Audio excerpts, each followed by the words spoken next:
Social media पर फैलाई जाने वाली मनगढ़ंत कहानियों का सच और रावण की बहन शूरपणखा की वो एक जिद जिसने दुनिया के सबसे शक्तिशाली परिवार का विनाश कर दिया।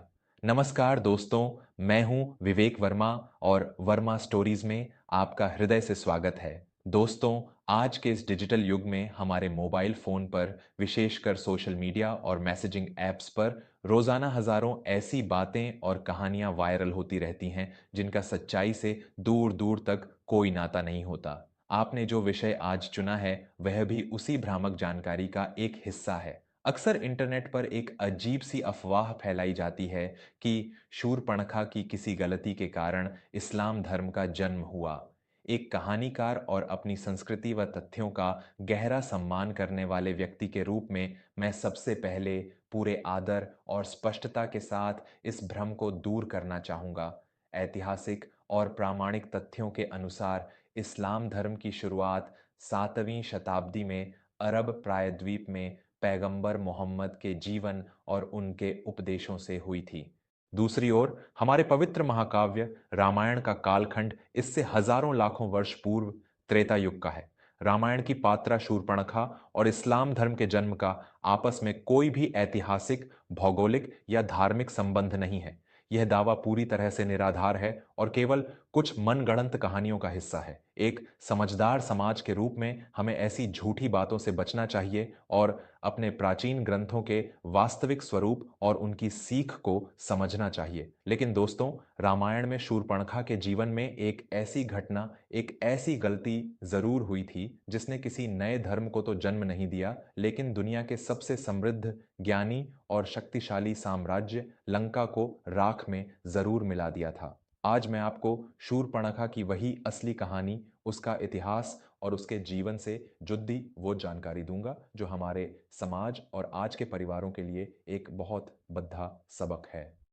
शूरपणखा महान अर्षि विश्रवा और राक्षसी कैकसी की पुत्री थी। वह लंकापति रावण, कुंभकर्ण और विभीषण की सगी बहन थी।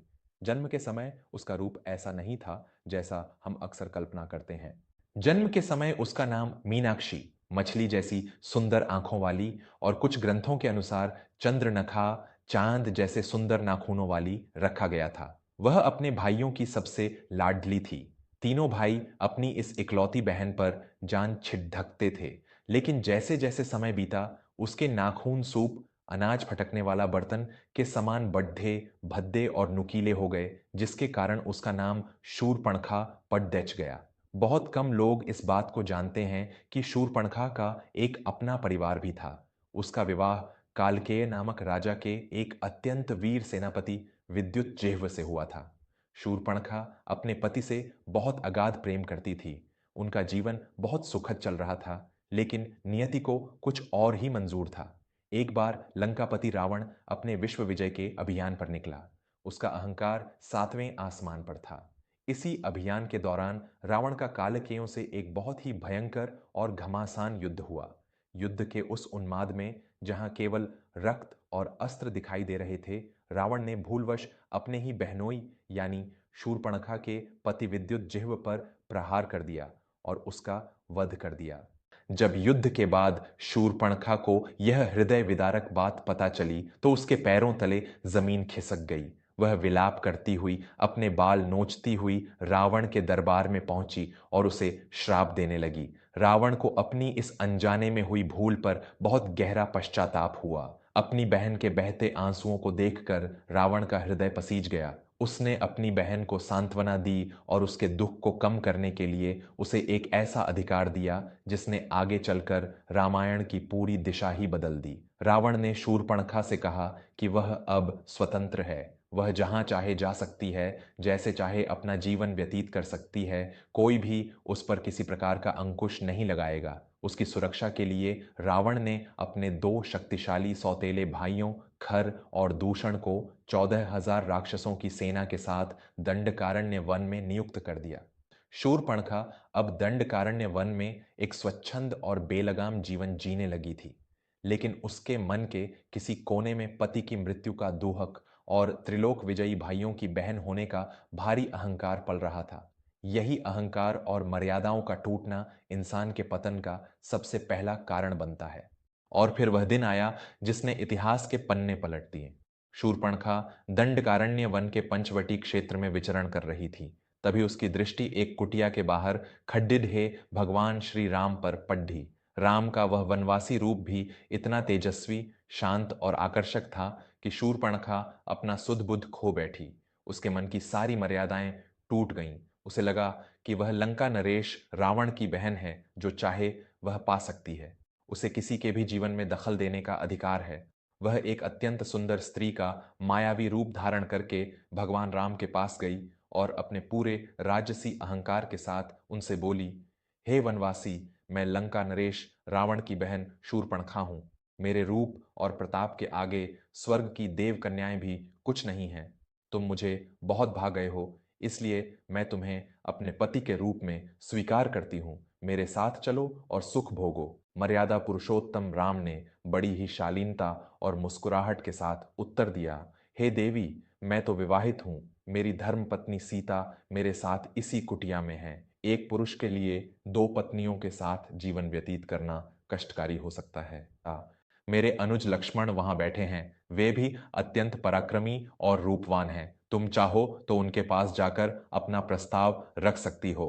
शूर्पणखा राम की बात सुनकर लक्ष्मण जी के पास गई, लेकिन लक्ष्मण जी स्वभाव से थोड़े उग्र थे। उन्होंने शूर्पणखा के घमंड को भांप लिया था। उन्होंने व्यंग्य करते हुए कहा, हे सुंदरी, मैं तो स्वयं अपने भ्राता का दास हूं। मुझसे विवाह करके तुम दासी बन जाओगी।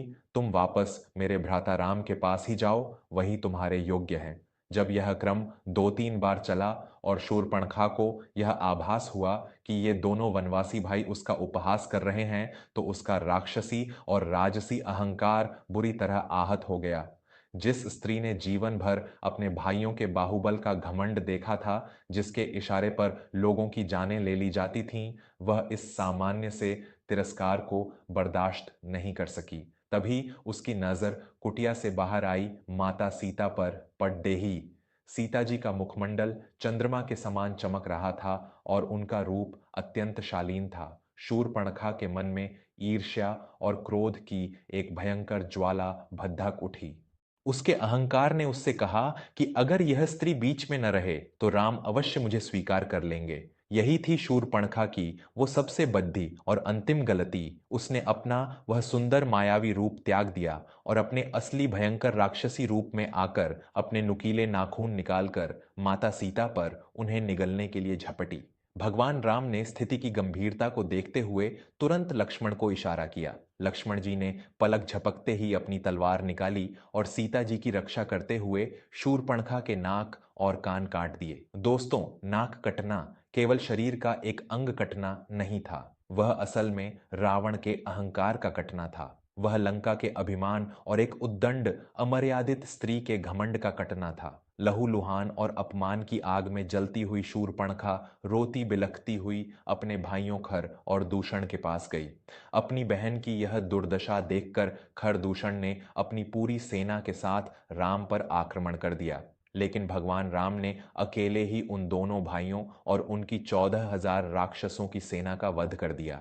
जब यह खबर शूर्पणखा ने लंका पहुंचकर रावण को सुनाई, तो उसने अपने अपमान का बदला लेने के लिए रावण के मन में प्रतिशोध की आग भद्दा छकाई।